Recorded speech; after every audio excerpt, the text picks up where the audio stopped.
All right, welcome back. So, I have one more thing to talk about on this before it goes home. And we talked about, we took a look at it, and we put a sight on it and got a zero.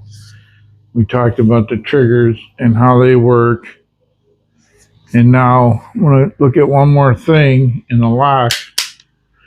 And this lock has a half cock, as was the old way of doing things. But when you go to full cock, you pull the trigger and let go of it. Pull the trigger and let go of it. And the hammer falls all the way, does not stop at half cock, which you would think it should, but then we come back from there, we're at half cock again. So the reason is it has a fly, and we're going to pull this lock off now and show you how that works. And I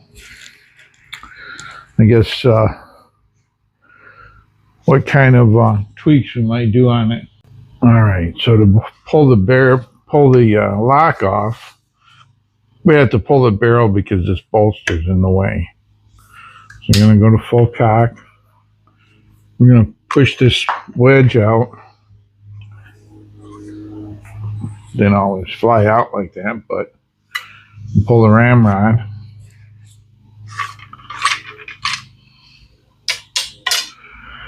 And then the barrel lifts up in the front and out. Set that aside.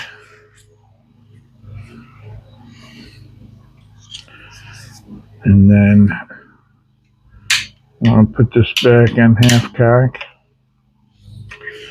We have one screw on this side.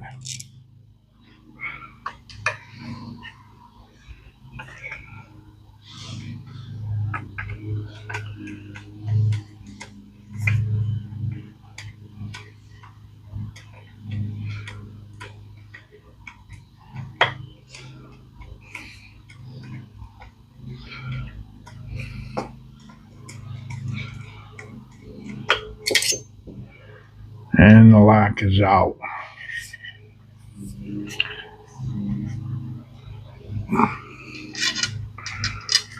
Oh, that over there, don't get beat up.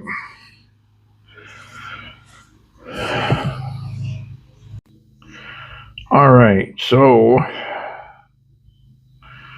we have our pointer here again and our lock. And this is the mainspring. This is the mainspring. This is the sear. In the previous video, we could see this bar right here through the bottom of the stock. And then the sear pivots on this screw, and it engages the tumbler right here. This is the engagement surface. So if we watch that, if we go to full cock, you see this piece right here.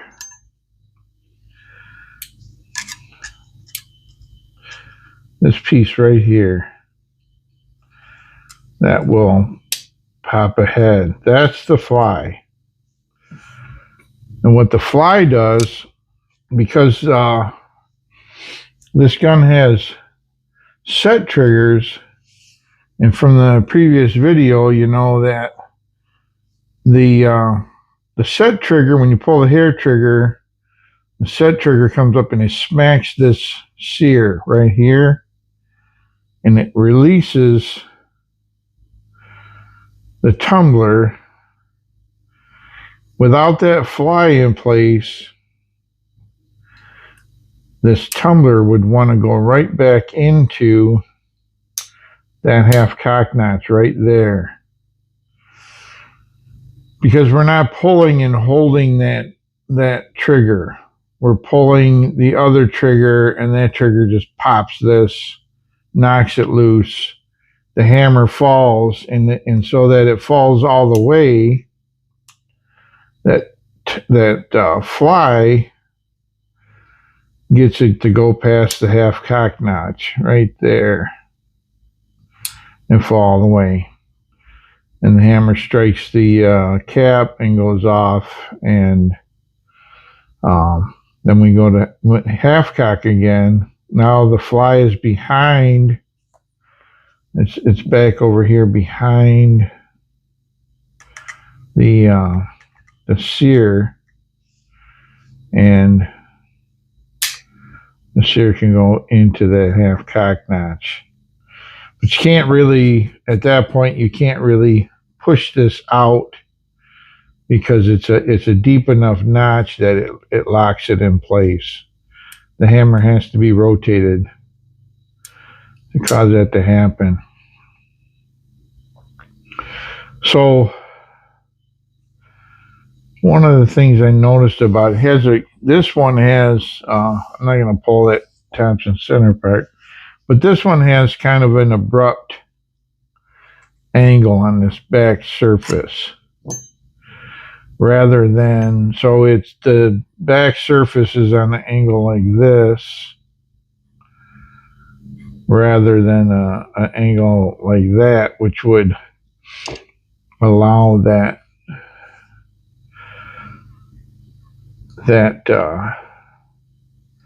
sear to, see how much it's rotating the sear to keep the hammer going forward. It adds drag. It would slow the lock time a little bit. Let's see if we can pull it out of there and maybe just round the back side of that a tiny bit. So it gets it right to that point, right where it's passed. That's its job right there.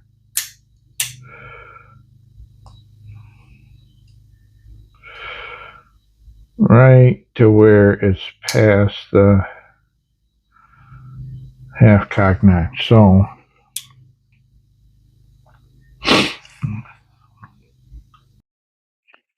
and before we do that, and another thing,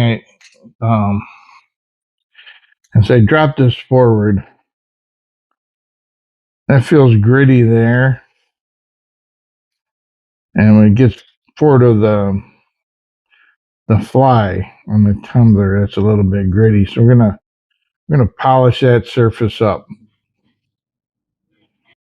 Let's see if we can get this to have as quick of a lock time as we can. So this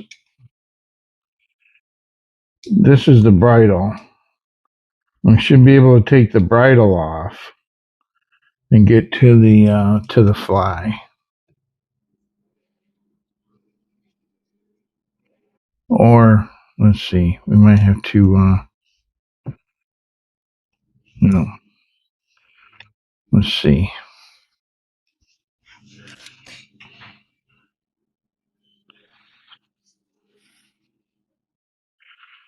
Most of the spring pressure's off of it, so that's another thing we want to watch for. These screws will be in here, but we don't want them.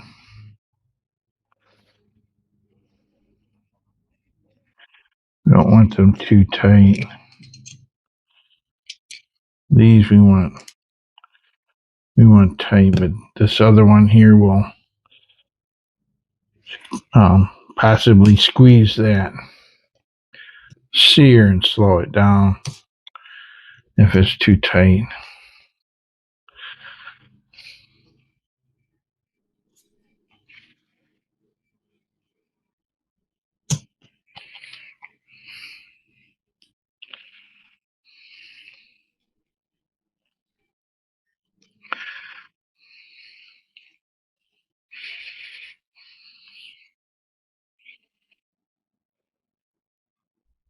different screw stick here.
All right.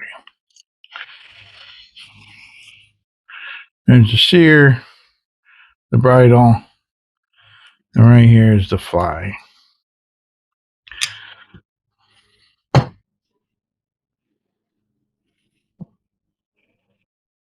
Should lift out of there. It's captured by the bridle, so it's got a little tiny boss that forms a pin that it swivels on. And we're interested in smoothing out this backside. And then the bottom of this tumbler as well, right here.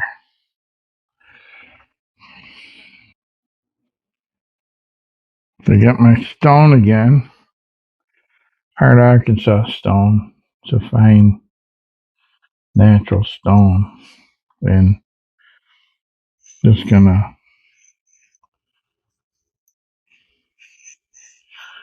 not gonna do a whole lot on this. It's a tiny part, but and maybe see how rough they left the back of that.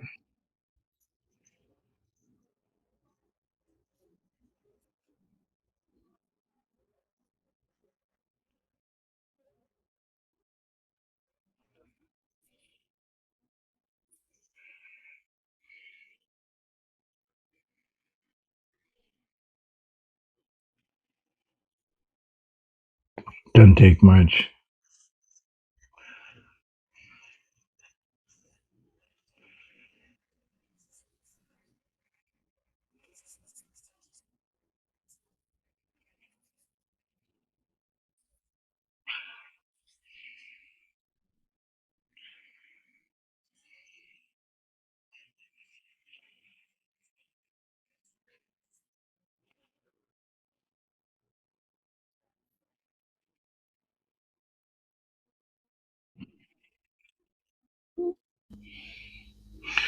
All right, so I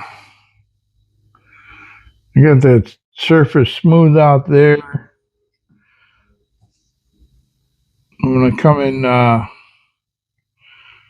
just touch this bottom of this tumbler a little bit.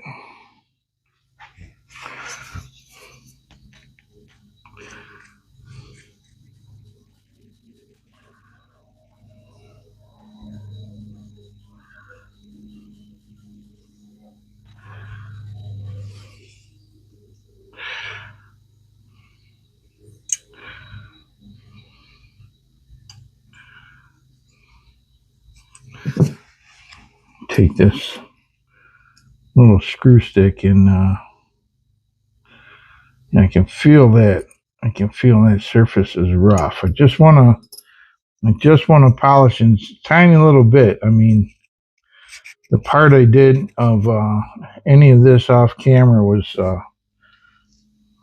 minutes, a couple minutes,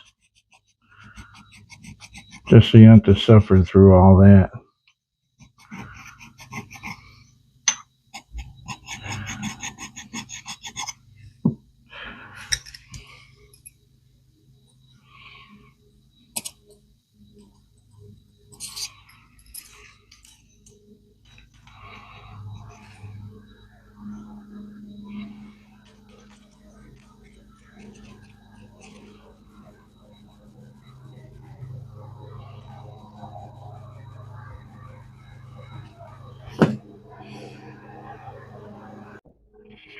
Alright, I went and wiped the oil off, or the rust off of this.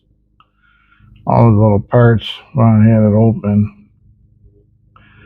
And put the fly back in right there. And we'll put the, well, let's see, I got a sear, spring, and plunger right here. Goes up in this recess there. And then the bridle will go on.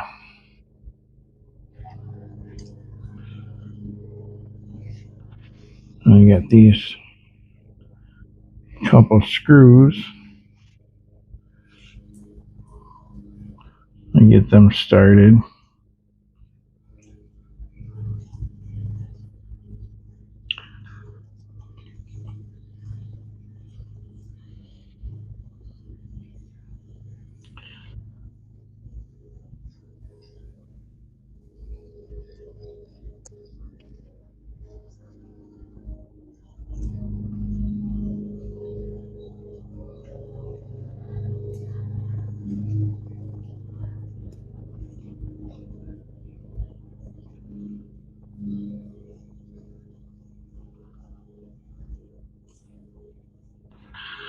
These you want to check once in a while.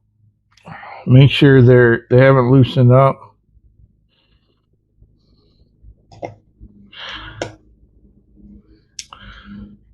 You got a narrow slot on them. It's almost too tight for my smallest insert here.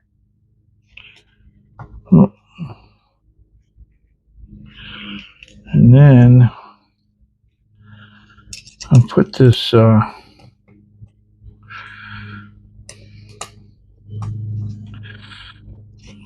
syrup in place.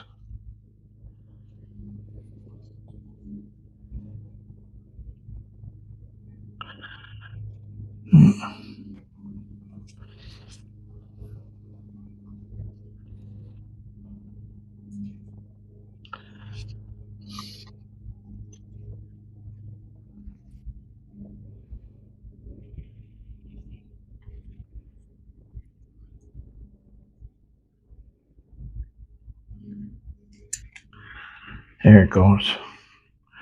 So I want to get it up there and compress this spring enough where I can start it easy without worrying whether it's going to be cross-threaded.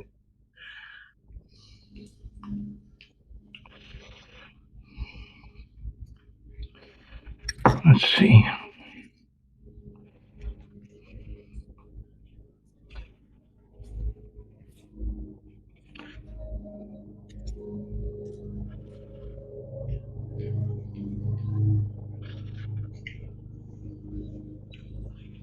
And then this one, it can be tight depending on how much it pulls the bridle in there. But we want the shear to pivot freely.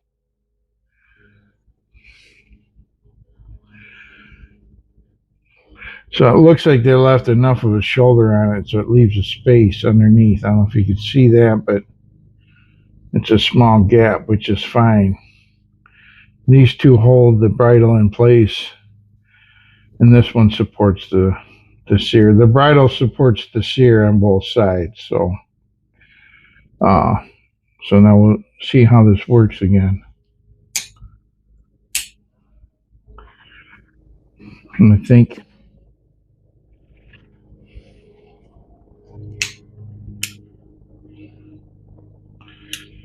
that feels better.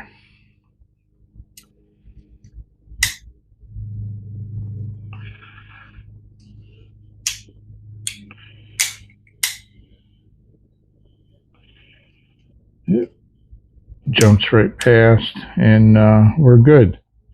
So anyway, that's it. That's how that works. We'll put it back in the stock now.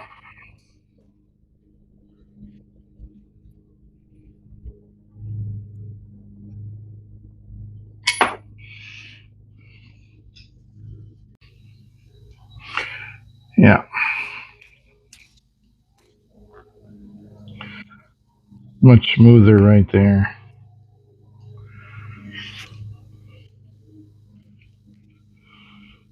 Anyway, in it goes.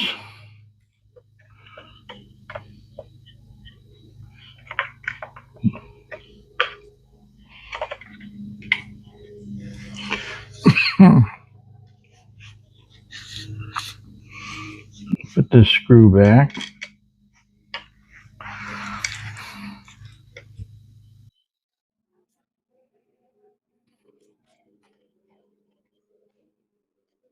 Make sure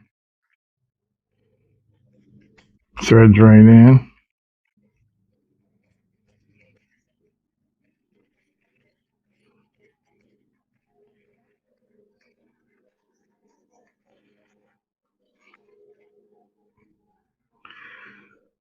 I'm not going to get it overly tight.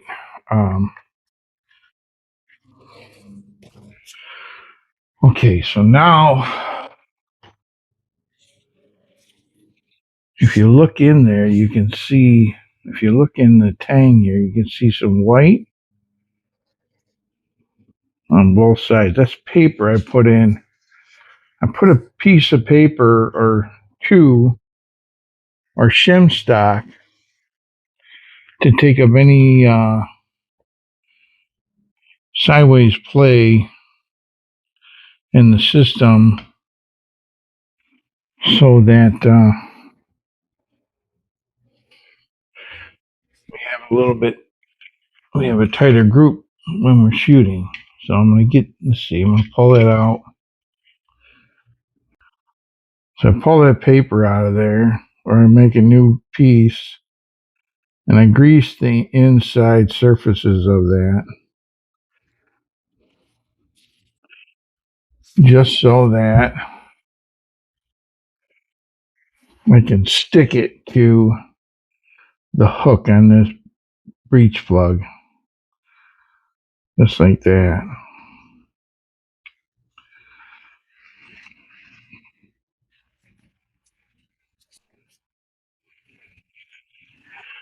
And carefully start the hook in here. Watch that I don't lose that paper.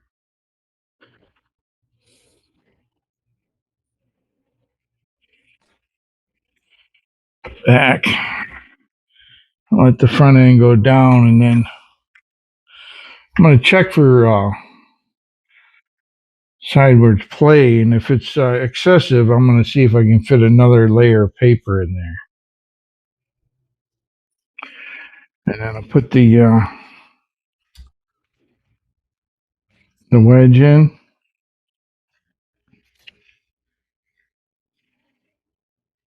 The ramrod.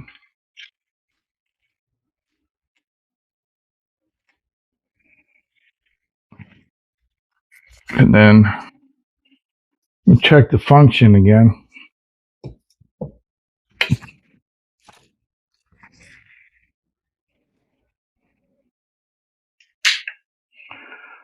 It's quieter now. I think it's quieter and smoother. Go to full cock.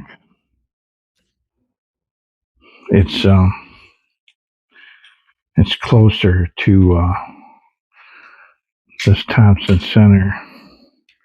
We'll go down, past the fly, back up to half cock. It's a little loud. It's got an abrupt angle on it, but we can't take that all away.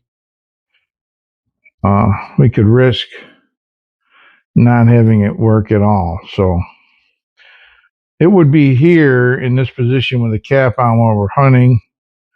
And then if we don't try to manipulate the trigger and we just go to full cock, I mean, it's audible. It's not terrible. And then I'm feeling for how smooth the hammer falls.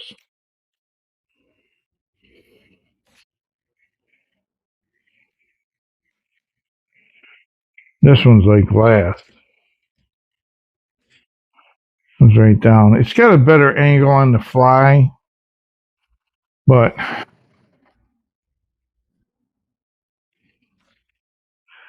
this one it drags a little there, but it's not rough like it was. So, and then let's see the whole thing here. We're gonna go to full cock, set the trigger, and everything works. And we check this unique feature on this where we can't push that trigger forward in that position without freeing it up. Now we could, and that would possibly fire the gun. I'm pushing this trigger forward, but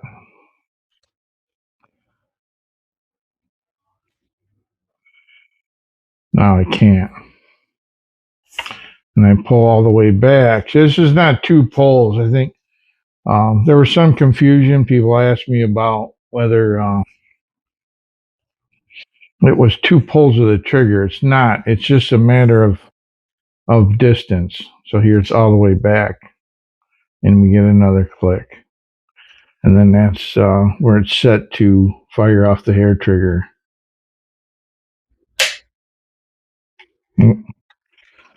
Do that again. And it falls.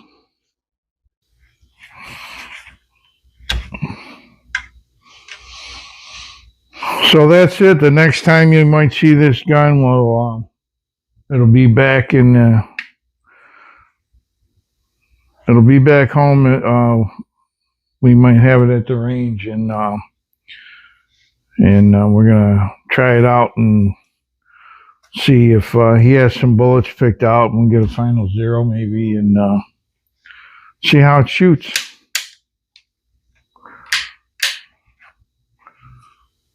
Thanks for stopping by.